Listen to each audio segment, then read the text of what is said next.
தேசத்தினுடைய மிக முக்கியமான தலைவராக இருந்த மன்மோகன் சிங் அவர்கள் மறைந்திருக்கின்றார். முன்னாள் பிரதமராக 10 ஆண்டு காலம் அவருடைய செயல்பாடுகள் எவ்வாறு இருந்தது என்பதை குறிப்பிட்டு பலரும் பதிவு செய்து வருகின்றார்கள்.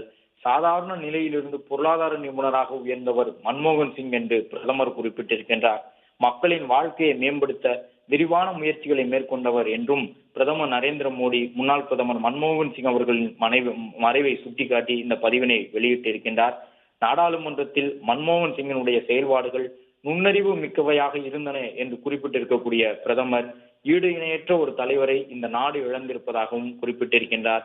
தமிழகத்திற்கு மன்மோகன் சிங் அவர்கள் 10 ஆண்டுகள் பிரதமராக இருந்த காலகட்டத்தில் 2006 முதல் 2011 வரையிலான மிக முக்கியமான தருணத்தில் முதலமைச்சராக இருந்தவர் கருணாநிதி. அந்த அடிப்படையில் அந்த 2 முக்கிய தலைவர்களும் இணைந்து எந்த அளவு செயல்பட்டார்கள் என்பதை நினைவு கூறக்கூடிய ஒரு முக்கியமான பதிவினை இந்த தருணத்தில் தமிழக முதலமைச்சர் மு.க.ஸ்டாலின் வெளியிட்டிருக்கின்றார்.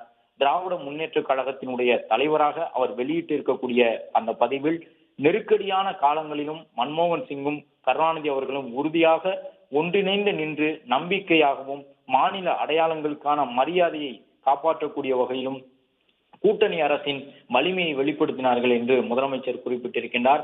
அமைதியானவர், ஆழ்ந்த சிந்தனை கொண்டவர், அவருடைய தலைமை பண்பு பொது வாழ்வில் காண்பதற்கு கூட மிகவும் அரிதான ஒரு பண்பு என்று குறிப்பிட்டிருக்கின்றார் முதலமைச்சர்.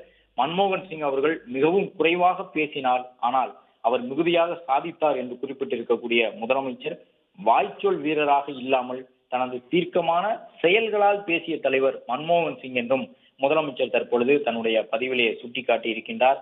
நாட்டின் பொருளாதார ஆலோசகராக இருந்து ரிசர்வ் வங்கியினுடைய ஆளுநர் போன்ற முக்கிய பதவிகளை வகித்த முன்னாள் பிரதமர் மன்மோகன் சிங் அவர்கள் காலமாகி இருக்கக்கூடிய சூழ்நிலையில் இந்தியாவில் இருக்கக்கூடிய அனைத்து அரசியல் கட்சியினுடைய தலைவர்களும் தங்களுடைய இரங்கல் பதிவினை வெளியிட்டு வருகின்றார்கள். குறிப்பாக இப்போது இருக்கக்கூடிய அனைத்து அரசியல் கட்சியினுடைய தலைவர்களுமே மன்மோகன் சிங் அவர்களோடு நெருங்கிய தொடர்பு கொண்டவராகவே இருந்திருப்பார்கள்.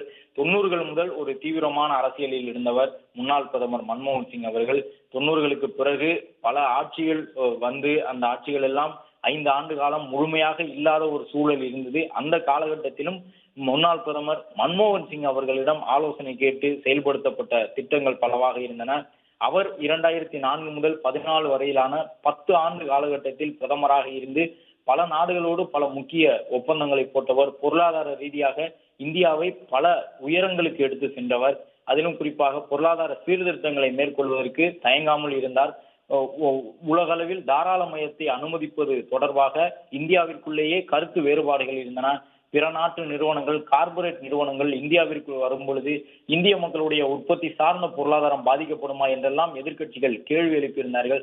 ஆனால் வேலை வாய்ப்பு அதிகரிப்பதற்கு, இந்தியாவினுடைய பொருளாதார பலம் உயர்வதற்கு மன்மோகன் சிங் அவர்கள் மேற்கொண்டிருந்த அந்த பொருளாதார சீர்திருத்தங்கள் தான் காரணமாக இருந்தன என்பதை இன்று இந்தியா உலக